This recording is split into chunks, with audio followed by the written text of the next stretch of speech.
shit weak. Behind them chains, you play them games. I'm back out, now the game's on me. Won't show my hand, feet back on land. Pooh Shiesty, capital P. This nigga Gucci Mane tone! Nigga, nigga! You know, wait! Bro, nigga tank nines, bro. That's what identified them. This nigga Gucci. You ain't signing him anymore. My tail drops for real. What is wrong with Gua? Come off of the live. Come out the live? You told me I could, yeah, we kicking it, man. They beat me up when they carried me, nigga. What it is. Ask. I don't say shit, but call my lawyer. I know his number by heart. I don't talk to nobody. I don't even like talk. I don't talk to nobody but my wife for real. Honestly.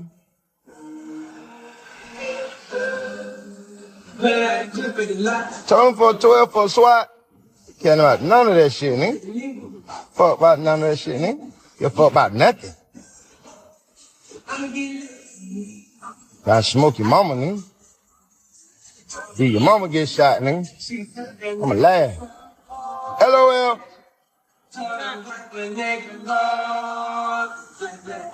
You ain't signing him anymore. What's up, what it do? Drill Time TV sliding through like some church shoes for a quick update. Now check it out.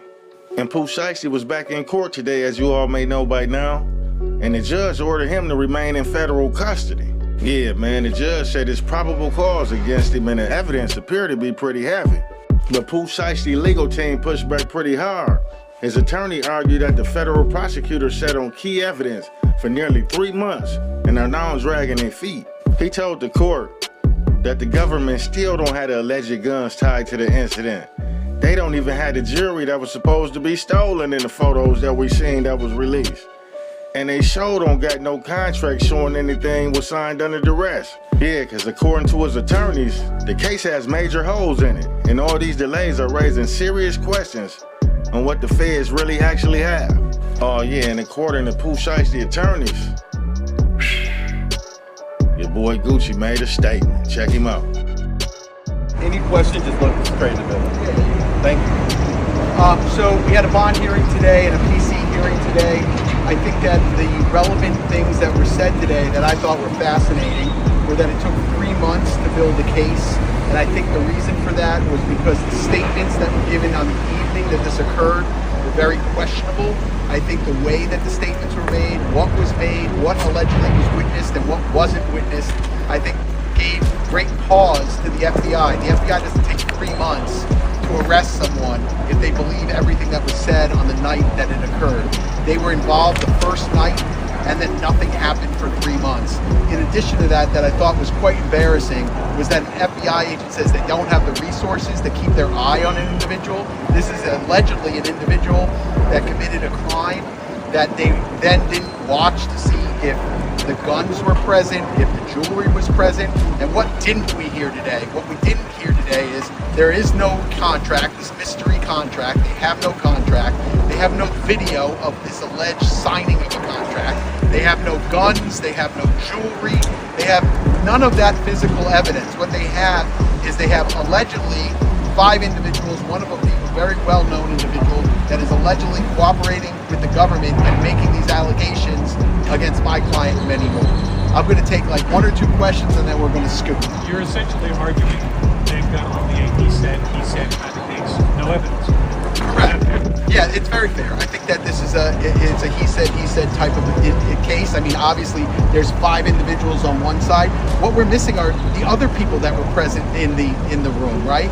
The owner of the studio who says he didn't hear anything or see anything. The way they leave the studio, where no one is in concert with anybody else, no one's arguing with anyone else. One of the individuals says, "Hey, can I get my watches back?" Like, the story is quite unusual.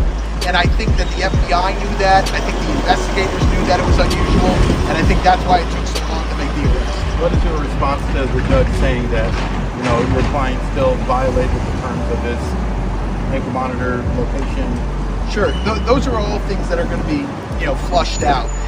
The fact is that he was allowed to be in certain areas at certain times. That really wasn't an argument for today. I wasn't really even going to make that argument. My main thrust of today was to really push on the evidence and see exactly what they had and when they had.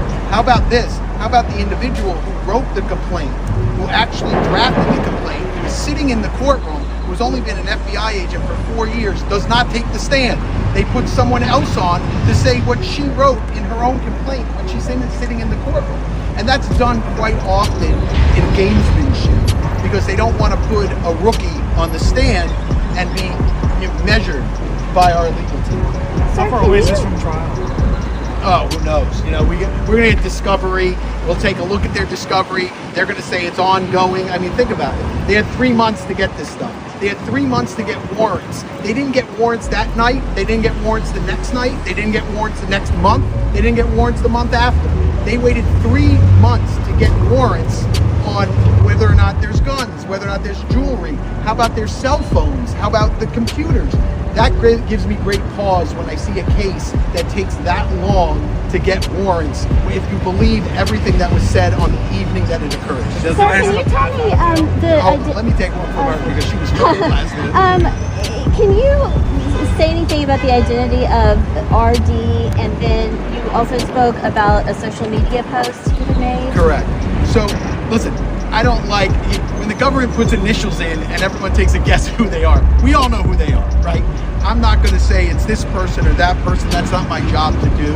But certainly there have been media posts of individuals that we suspect were involved in that evening where they're denying that it occurred or they're denying that they're giving statements to the government. I think that's unusual as well because of what the government put forward today seems to negate those statements, but we'll have to see how this all shakes out.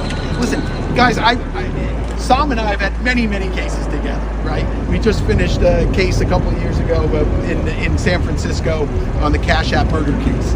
And whenever I talk to individuals, whenever I talk to the media, I always say, this is not a straight road. It's always a very winding road. So we never know where things are going to take us. We got to look at the evidence as it comes in, and we'll see what's there. I'm just shocked that, you know, when they say there might be video out there, they don't have it. There might be this mystery contract, they don't have it. Oh, they were at Staples, you know, making copies. It's just a total guess. So, like, we're not here to guess. I'm here to look at the evidence, to weigh the evidence, and to make the best decision based on that evidence. What your client just stays in detention until what? Yeah, currently he'll stay in detention. We get discovery. We'll start going through that. There's going to be several motions that we're going to file, obviously, in the next couple of weeks. But that'll all come out. We'll get comments. So did the feds even interview any of the people? Did the feds even interview any of the people yet? Any of the alleged victims? So my understanding is the FBI has, over the past 3 or 4 months, has interviewed none of the alleged victims, and allegedly they all have future dates to give statements. But I have no idea if that's true. We're basing it on what the agent said on the stand, that each one of those witnesses from that evening is going to appear and give a statement to the federal authorities. So RD never made a statement as of now? Not to the FBI, but that evening it appears from the material that they produced and from the agent's testimony is that RD gave a statement that evening, but since that evening has not given another statement. But the FBI said in the future they're all scheduled to give statements, so we'll have to see. All right. Thank you, guys. I appreciate it. Thank you. All right. Thanks. Nice seeing you. Yeah, good to see you. We're outside federal court here in downtown Dallas for an update on the case that involves the rapper known as Pooh Shiesty, Lontrell Williams Jr. After about a 1-hour probable cause hearing in federal court in downtown Dallas, he has been ordered held. The judge deciding that yes, there is probable cause that he was involved in the crimes that have been alleged by the FBI. His defense attorneys argued the FBI does not have the guns they mentioned. They do not have the jewelry that they mentioned that was allegedly stolen. They do not have the contract that they say that he was forcing the other rapper known as Gucci Mane to sign to get Pooh Shiesty, the other rapper, out of his contract. But the judge said the evidence is heavy that he was involved in this, that he does have a lengthy criminal history, including gun violations before. So at this point, Lontrell Williams Jr. is being ordered held in federal custody